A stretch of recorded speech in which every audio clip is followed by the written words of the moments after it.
તો મિત્રો તમે જોઈ શકો છો કે આપણા બંને ભાઈશ્રી વાછરડાને લાવવા માટે મહેનત કરી રહ્યા છે, પણ આપણે સાચો આપીએ છીએ. એટલે મને પૂંછડું પકડવા દો. તો મિત્રો જોઈ રહ્યા છો કે બહુ ગંભીર હાલત છે વાછરડાની. મિત્રો આ ભાઈશ્રી છે, આપણા અર્જુનભાઈ પણ છે. આટલા મૂકી દાલ.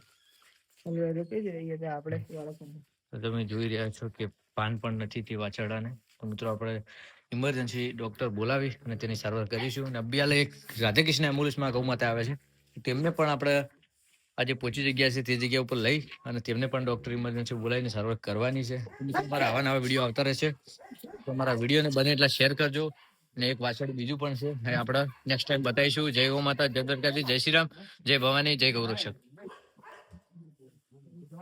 જોઈ રહ્યા છો કે અમારા બે ગૌ સેવકો અને પિકઅપ વાળા ભાઈશ્રી બહુ બધી મહેનત કરી અને વાછરડાને અહીંયા લાવી રહ્યા છે.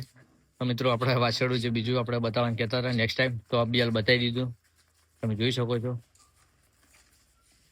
તો મિત્રો આપણે તેનો જીવ બચાવવા માટે બહુ બધી મહેનત કરીશું. તો મિત્રો અમારા વિડીયોને બને એટલું શેર કરજો અને આપણે જીવદયા ઓફિશિયલ ચેનલને વધુમાં વધુ શેર કરજો અને સબસ્ક્રાઈબ જરૂરથી કરજો. જય ગૌ માતા, જય દ્વારકાધીશ, જય શ્રી રામ.